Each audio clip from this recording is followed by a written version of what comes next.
الحمد للہ وکفا والسلام علی عبادہ الذین اصطفیٰ اما بعد قال اللہ تعالی فی القرآن مجید والفرقان حمید قل ان کنتم تحبون اللہ فاتبعونی یحببکم اللہ قال النبی صلی اللہ علیہ وسلم المرء مع من احب او کما قال علیہ الصلاۃ والسلام سبحان ربک رب العزت عما یصفون والسلام علی المرسلین والحمد للہ رب العالمین اللہم صلی علی سیدنا و مولانا محمد وعلی آل سیدنا و مولانا محمد وبارک وسلم۔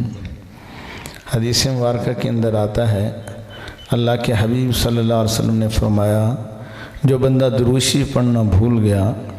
سمجھ لو وہ جنت کا راستہ بھول گیا۔ اللہ کے نبی صلی اللہ علیہ وسلم نے فرمایا کہ جو بندہ ایک دفعہ دروشی پڑھتا ہے اللہ تعالیٰ اس پر 10 رحمتیں بھیجتے ہیں۔ جو 10 مرتبہ دروشی پڑھتا ہے اللہ تعالیٰ 100 مرتبہ اس پر رحمتیں بھیجتے ہیں۔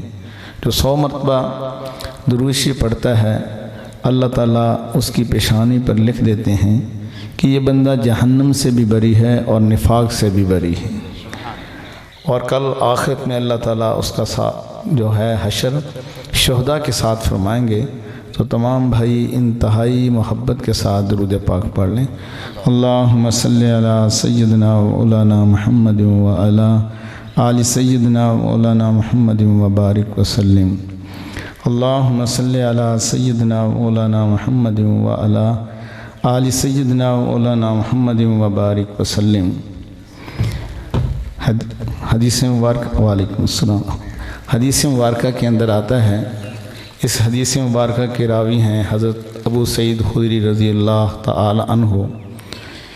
حضرت ابو سعید خدری رضی اللہ تعالی عنہ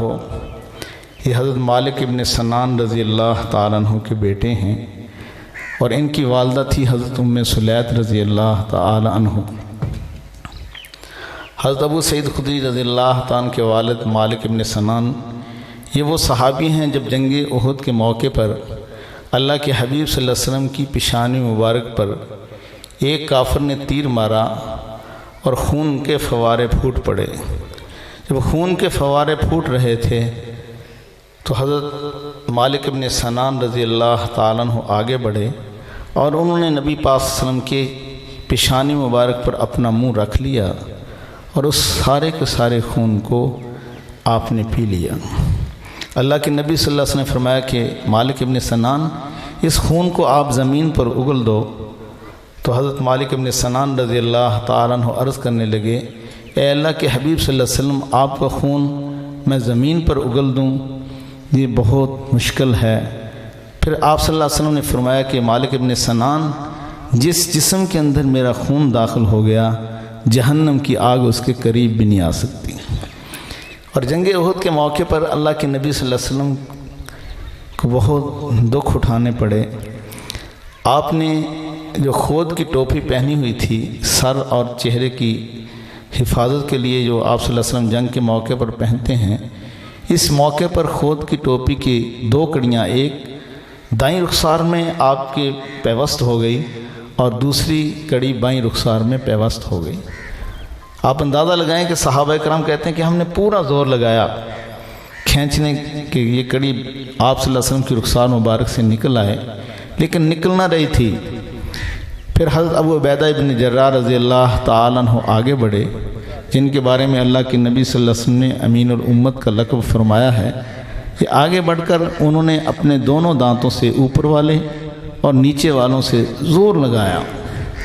جب زور لگایا تو ان کا اوپر والا دانت اور نیچے والا دانت یہ دونوں زمین پر گر گئے، یعنی شہید ہو گئے، اور نبی پاک صلی اللہ علیہ وسلم کی دائیں رخسار سے خود کی کڑی نکل آئی۔ پھر اب انہوں نے بائیں رخسار کو نکالنے کے لیے اپنے اوپر والے اور نیچے والے دانتوں سے پورا زور لگایا۔ جب زور لگایا تو وہ کڑی نکل آئی اور آپ کا اوپر والا دانت بائیں طرف کا اور نیچے والا دانت دونوں شہید ہو گئے۔ صحابہ کرام کہتے ہیں کہ ہمارے دل میں یہ چیز تھی اور کیونکہ ایسا ہوتا ہے کہ جب کسی کے سامنے والے دانت گر جائیں تو چہرہ بھدا معلوم ہوتا ہے، لیکن ابو عبیدہ ابن جراح رضی اللہ تعالیٰ عنہ کا چہرہ پہلے سے بھی زیادہ حسین معلوم ہوتا تھا، پہلے سے بھی زیادہ خوبصورت نظر آتے تھے۔ آج سے بہت سال پہلے کی بات ہے، یہ عاجز اپنے بڑوں کے ساتھ جب امیر المومنین ملا عمر رحمہ اللہ کی زیارت کے لیے گیا تو میرے دل میں بھی یہ چیز تھی کہ ملا عمر کی آنکھ جو ہے نا وہ شہید ہوئی ہے تو چہرہ ان کا عجیب سا لگے گا۔ میں اللہ کی قسم اٹھا کر کہتا ہوں، جب ملا عمر رحمہ اللہ کی زیارت کے لیے ہم ان کے قریب ہوئے اور جب میں ان کے گلے ملا تو جتنے ساتھی تھے ہم سب رو رہے تھے، اور ان کا چہرہ اتنا حسین تھا کہ وہ آنکھ جو ان کی شہید ہوئی تھی وہ ان کے لیے پہلے خوبصورتی کا ایک جو ہے نقشہ پیش کر رہی تھی۔ تو جب میں نے یہ حضرت ابو عبیدہ ابن جراح رضی اللہ تعالیٰ کے بارے میں پڑھا تو یہ تصور آج کل میرے ذہن میں گھوم گیا کہ دیکھو حضرت ابو عبیدہ ابن جراح رضی اللہ تعالیٰ عنہ کتنے حسین نظر آتے ہوں گے۔ تو حضرت ابو سعید خدری رضی اللہ تعالیٰ عنہ کی والدہ ہے حضرت ام سلیت، سیدنا فاروق اعظم رضی اللہ تعالیٰ عنہ نے جب ایک جنگ کے موقع پر مال غنیمت تقسیم کیا، چادریں آپ تقسیم فرما رہے تھے، ایک چادر بچی، خواتین میں چادریں تقسیم فرمائی، جب ایک چادر بچی تو صحابہ کرام نے کہا کہ امیر المومنین یہ چادر آپ رسول اللہ صلی اللہ علیہ وسلم کی بیٹی یعنی جو آپ کی بیوی تھی حضرت علی رضی اللہ عنہ کی بیٹی سیدہ فاطمہ رضی اللہ تعالیٰ عنہ کے بطن سے جو سیدنا فاروق اعظم رضی اللہ عنہ کی بیوی تھی حضرت ام کلثوم، آپ ان کے لیے رکھ لیں۔ تو سیدنا فاروق اعظم رضی اللہ عنہ نے فرمایا کہ نہیں، اس کی حقدار جو ہیں وہ ام سلیت ہے، ابو سعید خدری کی والدہ، جو جنگ احد کے موقع پر مشکیزے میں پانی بھر بھر کر لاتی تھی اور زخمیوں کو پلاتی تھی۔